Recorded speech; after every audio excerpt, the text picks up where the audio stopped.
Hello everyone, I'm the Black Shadow, and welcome back to another episode for Top 5, a series where we take a specific topic for the world of Dune Imperium, and I give you my tips and tricks to help improve your game. It's been a little while since we last did an episode for this series. About a year or so ago, we spent some time going through Dune Imperium Uprising, after it'd been out for a little while, and went through the 9 leaders introduced in that game, and giving kind of thoughts as to how to approach using the leaders, how to make use of their abilities, where to sit with them, that sort of stuff. And eventually have decided that we're going to make a return for Bloodlines, the expansion of Uprising, and to tackle the leaders introduced into that one as well. However, if you are not yet very familiar with Bloodlines, and don't worry, this first video of the series is going to be tackling all of the new additions that Bloodlines brings to Uprising, all the new mechanics, and all the nice little fun stuff added in, and how to kind of get introduced into what they do, and how to make best use of them. Now, we have got a lot of ground to cover in this video, so it's going to be pretty rapid fire between techs, commanders, command abilities, new Imperium cards. This is a very busy expansion, but in the videos following this, we'll be going through in a lot more detail some of the topics, specifically all the 9 leaders that introduce this, maybe some other bits and pieces as well. Hopefully you guys will find this useful, and might even encourage you to go back and look at the original top 5 series I did covering the original leaders for Uprising. It should be noted that some of their impacts are quite heavily changed with some of the Bloodlines mechanics, but that's a story for another day. Anyways, hopefully, again, this will be useful. If you've got any questions or stuff that I don't cover, feel free to chuck it in the comment section below, and I'll respond as best I can. But let's get started. So first up, let's have a look at the leaders that are introduced with Bloodlines. If you're running the whole set, then there's a total of 18 leaders now available for you to pick from at the start of the game, depending on how you're drafting your leaders, which is quite the heavy amount.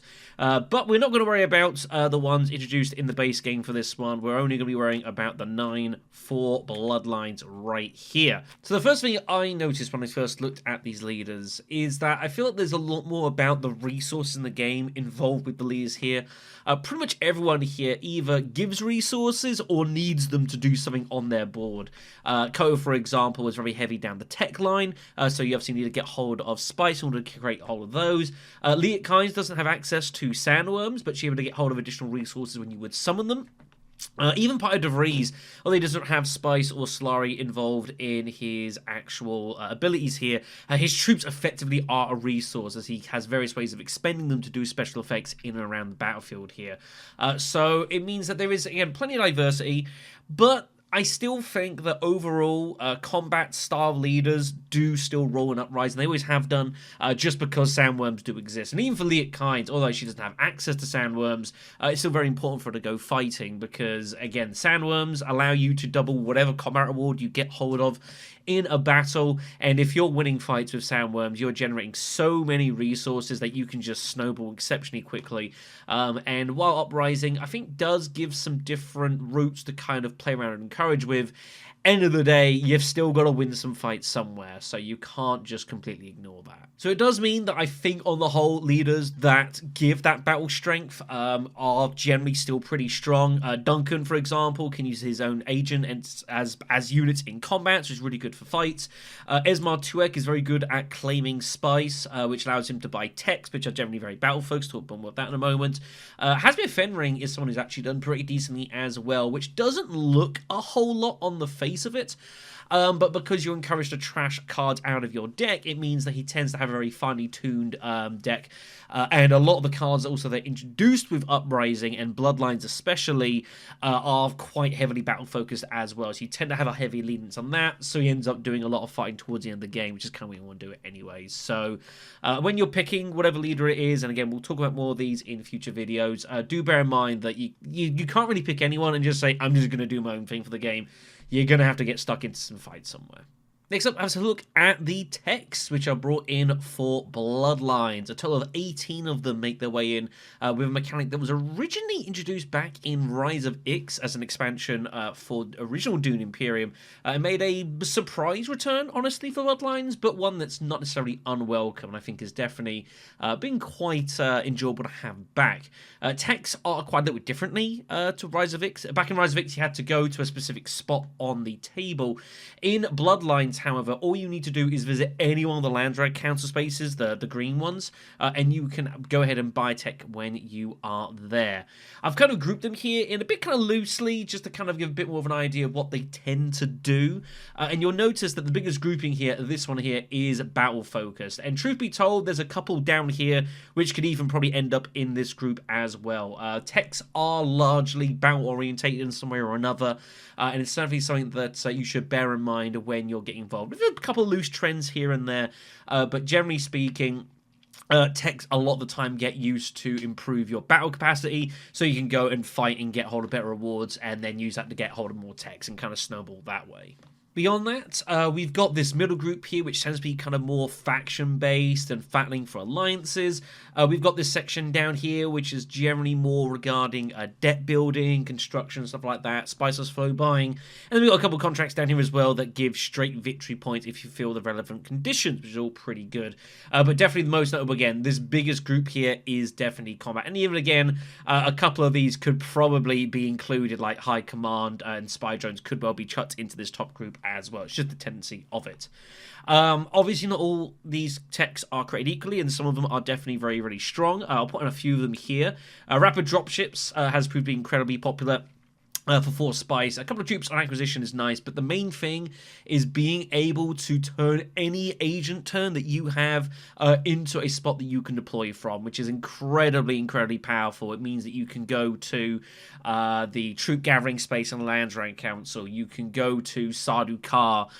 You can go to these spots where you can gain a lot of troops, even buying other techs, for example, and then using that ability. High Council revisits as well, and allowing you to put those troops directly into combat is incredibly damaging to your opponent. It makes it really hard for them to combat against you effectively, because you can just go in basically whenever you feel like, and it means that if they want to fight, they've generally got to commit really heavily and cause a lot of chaos on opponents' plans.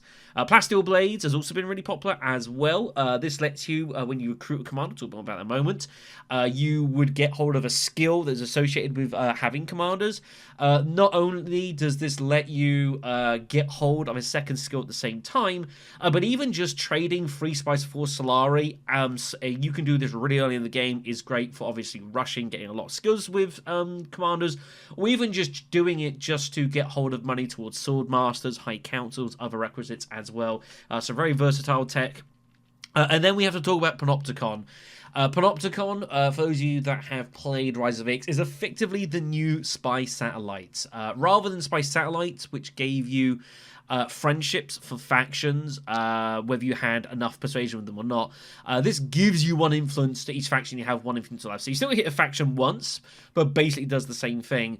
But the important thing is that every time you reveal, you get a garrison troop and you get a spy as well. And it is just unbelievably powerful, this tech. It's probably the strongest tech realistically going, allowing you just to constantly be able to get, you can do all sorts of things. You can chase alliances, you can secure important spots for you, you can cause havoc for opponents and disrupting their plans. It means you've always got troops as well ready to go for the next fight, and you just don't have to go for alliances. In a game where the faction space value is a little bit less than it used to be, truthfully, it means you can just focus on getting really strong cards with just standard access and just barreling combats, for example. Or you can just choose to just get heavy spice plus flow, because you don't need to chase factions, and you can just go to a research station with this and just cause utter devastation to your opponents. Incredibly powerful tech, this. Now, the one thing I will note before we move on here as well is High Council, because there is one additional effect with techs, and that is that if you have the High Council seat, then techs cost a spice less, which doesn't sound a lot on the face of it, but can really heavily add up. It's all about kind of action impression. And it means there's definitely an invitement for certain leaders to try and get money quickly, to go High Council. You're getting the 2 persuasion, allowing you to buy stronger cards, and it's letting you buy techs for a lot cheaper as well, which is really strong. And again, a couple of those techs really benefit from being able to hit High Council anyways and getting hold of these additional troops as well. So there's definitely quite a heavier focus on that, and a lot more reason to do it. We're definitely far from the world of like base game Rise of X, for example, where it's basically get to Swordmaster as soon as you can and then working out from there. A High Council first is definitely a very viable option for several leaders, and for some leaders, perhaps it's even stronger than just going straight Swordmaster, but your mileage is going to vary. But regardless, definitely a lot of strength here with these techs. I might do a tier listing on these at some point in the future, kind of to give a bit more of that. I think it's a bit difficult to give a set value to quite a lot of these techs. Some of them are very situational and are going to depend a lot on what's going on, but definitely there are a few that are cut above the rest. So next up, let's talk about commanders. These are these cool little dudes that they get positioned around various spots on the board when you boot up the game, as well as a seventh one, which is hidden off, which is tied to a specific Imperium Row card. We'll talk about it probably in a little bit here. The ways these work basically is that whenever you visit any one of these spots here, you can pay 2 Solari from your supply in order to recruit the commander. The commander will go into your garrison initially, to be used as a regular troop like anything else that you go ahead and recruit. But when you get hold of a commander, you can get access to one of these abilities that are listed here. There are 4 available out of a supply of 14, and there's a variety of different effects that they can give you. So a lot of these, again, are battle-related, unsurprisingly, giving you swords or having influence with the Emperor. Fierce here has extra strength if the enemies are dealing with sandworms, but you've also got some that are resource-based as well, if I get some of these out here. So you've got Driven, giving you a Spice Reveal. Charismatic gives you a Persuasion if your commander is out in the battlefield, and then you've got Hardy as well, which gives you a troop into your garrison on reveal tier. And so the commanders have kind of 2 different functions depending on what you want to do with them. You can get them to either help you fighting with the immediate combat right there and then, or you can use them more as kind of a resource generator to help fund you in future turns. And it kind of depends what you want to do with them. Certain leaders might prefer using them certain ways. Battle-orientated leaders are generally going to want them for sheer shock value, but there's a couple leaders that might benefit more from having the resources. One of the things that was mentioned about in one of the developer updates, which is introducing commanders, is the Matuli Shuffle, which is referring to Anne Matuli, one of the leaders in the game, who, when she makes a reveal turn, she's allowed to pull one of her troops in the conflict back into her garrison. And she makes a special use out of these commanders as well, because what she can do basically is deploy a commander. She can get the various resources on these reveal turns, and then she can just retreat the commander, save it fighting for another day, and then still be able to deploy it late on another fight, and then basically get the resource again. You just rinse and repeat and get lots of these resources. It can be very, very powerful. It's also worth noting as well that not all of these abilities are reveals, and this is a bit of a weird kind of quirkiness with how the rules work. So Desperate, for example, would let you trash it on your reveal to get hold of swords, but stuff like Canny and Loyal, you have to have the commander in the conflict for it to count. It's not a reveal effect. So if the commander gets removed from the fight for whatever reason, then you lose all of the relevant swords that you've acquired alongside with it as well. So just be a little bit careful about that. I get the rule, but we've had a lot of people that have kind of like been confused about that first off, and honestly, I can't really blame them. Regardless, though, commanders are definitely very powerful, and they tilt a lot of strength away from what Uprising, which is basically you go to siege, you get worms into combat, you win fights. So the commanders definitely do a very good job of blunting that, and definitely if someone's sitting around with commanders and they've got hold of Desperate and they've got hold of Fierce, just trying to roll over combats with sandworms is a lot more unappetizing, and definitely they can bump you off into second place in quite a few fights, which can definitely stop the snowballing. So good probably for the overall game state that it does that, but certainly something you need to be able to make adjustments to on the fly. Next up, let's talk about the Imperium Row. There's now over 100 cards in the deck between Uprising and Bloodlines combined, which means there is, again, plenty of diversity. However, a lot of the cards that are brought in with Bloodlines have a big battle focus to them. I can't go into all of them here because it just takes way too long, but I'll give you a sample of what some of them here. There's a few dotted here as well, but there are definitely a few cards that are worth highlighting here that I think are standouts in amongst the deck. Chome Demands is a insane card here for a 6-coster. This lets you break one of the rules of the game. When you acquire contracts above the board, what happens when you complete them is you've got to have that contract in hand when you visit the space to do whatever it is, whether it's going to espionage or harvesting, whatever else. Chome Demands lets that completion contract become an agent effect, which is insane because it means that, alright, you can just complete contracts wherever you want, but it means that some of the contracts that are really hard to fulfill sometimes, so you're talking about the likes of, say, like Highliner Water, the Alliance contract here now as well, some of these big harvest contracts, you don't have to worry about it. All you got to do is get the contract, and then you can just go ahead and play Chome Demands and complete it. It turns it into a massive resource generator at very, very low impact to you. And then once you've got 4 more contracts, you can just reveal it and get a bump with every single faction. Absolutely crazy strong card, this. And if you can get this combined with any of the cards that give you rewards for completing contracts or the tech that does that, you're absolutely laughing.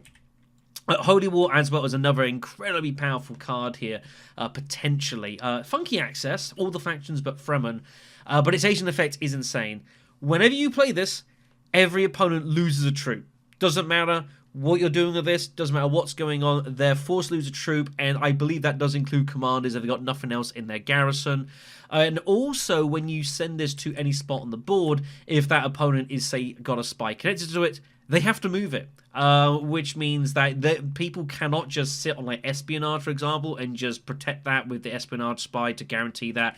You can just go yourself and say, no, I think you're done. I'm going to go put my spy there now. You're going to have to go ahead and put it somewhere else. So incredibly disruptive card and very, very powerful. Even its reveal is not that bad. Persuasion and a troop, and if you can get a Fremen bond reveal, you can get a deployment as well, which can be pretty strong. But yeah, incredibly powerful agent effect there. Ixian Ambassador, there's a couple of these in the deck. Doesn't look a whole lot going on, but mainly for this, if you can get 2 or more tech tiles, you can reveal this for a wild bump, which is really strong if there's a lot of cheap techs around on the row. Sardukar Standard, I want to point this one out as well. There is a 7th Sardukar Commander on the table, and you can only acquire it by getting this card and trashing it, which is really cool, really unique. Wanted to point that one out there. And even its reveal of 2 Persuasion and a troop beforehand is not that bad. And then you got Litany Against Fear as well, which is also a really unique card. Basically, you play this, or you start your turn, you put into play, I should say, and then you draw and you pass. It's effectively a Bindu suspension from the base game, but what this does is it's a fantastic enabler of activating Bene Gesserit effects on other cards. So the likes of Southern Faith, for example, means that you can just get that played immediately. And another one as well is the new 7-coster card, which I never ever remember the name of it, and this is where I look for it kind of foolishly. Here it is, yeah. Possible Futures. This is the one. Should have had this prepared, shouldn't I? Professionalism at its finest is also really powerful, giving you a bump or troops when you play it. But if you have a Bene Gesserit card in play, you get both effects. So if you can get Litany activating Possible Futures, incredibly, incredibly strong. But there's an extra mechanic included into reveal effects as well. And there's a couple of them dotted down here as well, and that is command abilities. So if you can finish a turn with 6 or more persuasion, there are various cards in the game that give you additional effects, which is kind of wild. So Southern Faith here can suddenly become 1 revealed, 2 swords, and 2 spies, which is really strong. I believe giving you 2 troops on reveal is fantastic if you have a way of even just getting those into the next conflict, or if you've got a way to deploy that on your reveal turn with cards that let you do that. Pointing the Way, also strong, giving you a wild bump there, which can be really difficult for people to deal with. Ruthless Leadership. This is a promo card, admittedly. This was the pre-order bonus, I think it was, for Bloodlines. But also really strong. 6 command. You can get an actual deployment going reveal. So Leadership, along with Light, I believe, very, very annoying. And there's, yeah, a lot of strong stuff here going on as well. So just bear that in mind. A lot of cool effects, but again, there is still a general tendency towards a lot of these being battle-orientated in some way or another. So just be careful of that. So for our final section, we'll have a look at just some extra bits and pieces that I think are worth noting here. As mentioned earlier, there are some additional contracts that are now available in the game. There's some pretty strong ones as well. There's an immediate trigger here of cycling an entry and getting a draw, which is usually really popular. Secrets now has its own location as well, which is easy to complete and is a pretty good reward actually as well. There's one here as well for earning Alliance, 2 Slari and 2 Troop, which is deceptively good. Liver Supplies gives you access to another mechanic I'm even talking about. You can now get spies infiltrating other spy locations, and with this symbol here, Liver Spies lets you do that, so a lot of really cool stuff going on in there. There are, of course, new intrigues going on as well. Again, I think there's generally a tendency towards combat, but overall there's some pretty cool stuff going on. Rapid engineering that you discard to buy tech on the fly can usually be really powerful. Tends to get used more for that than having free techs and getting the bumps, but it's generally a timing thing. There are some end-game rewards as well. Battle Research can let you get for free tech tiles, or retreating troops in a combat to buy stuff on the cheap. You've also got as well Sacred Pools is another endgame one for having free water more at the end of the game, which is not particularly difficult to get hold of. And Garskarakis basically lets you flip a couple of non-pairing conflict cards into points as well. One last thing to include is that there's also a couple of new conflicts also included into the deck as well, which are these ones here. Notably, they are both wild matching symbols. There used to only be one of those in the game, Propaganda, which basically acts as a wild match in endgame, but these can give you these as well. One of which is a skirmish card, which means there's 4 skirmishes. You're going to see this a fair bit. It is incredibly powerful. I'd argue this might be one of the best battles almost in the game. Giving you that immediate trash is really strong. Having that guaranteed wild symbol is also really good. And even the second and first rewards at the start of the game are highly desirable. And then you've got Storms in the South, which is a tier 2 fight, letting you get hold of either a load of intrigues and money or infiltrating spies and spice. These are both really, really strong combats, and would highly encourage trying to go for those when they turn up. But be prepared, because your opponents probably are also going to go really heavy for these. These tend to be really, really bloody fights. I think that's going to more than cover our rather sweeping look at everything that Bloodlines brings into the world of Uprising. Definitely this is quite a scratch at the surface of all the various mechanics brought in, and there's definitely a lot of more depth and nuance into a lot of the stuff that's going on here, and we'll touch upon a lot of that as we go through the varying videos. A lot of that is going to be covered in the upcoming leader guides. I'm going to be covering all 9 leaders that are introduced with Bloodlines. We'll go into more detail regards to them, but also there'll be some of the topics that you might think are worth being covered in some detail on the channel as well. If so, let me know in the comment section, and I'll try and find some time to cover 1 or 2 of those. But regardless, hopefully this series will be of use to you, and I do encourage you to watch along with all the fun and games that could come, because yeah, Bloodlines is a busy expansion. There is a ton of content bringing in, and it does mean that there is a lot to consider a lot now when you're playing Uprising with the Bloodlines expansion, because there's a lot of different directions you can go, and it can be very easy to make some wrong turns and do a lot of damage to yourself. So hopefully with these videos, even if you've not touched Bloodlines really at all, it can give you a good start point to know where to begin. Anyways, thank you much for watching and listening. Again, if you found this useful, please follow the channel as well as we get through more of these videos on the content for the channel. But other than that, take care of yourselves, and I'll see you all very, very soon.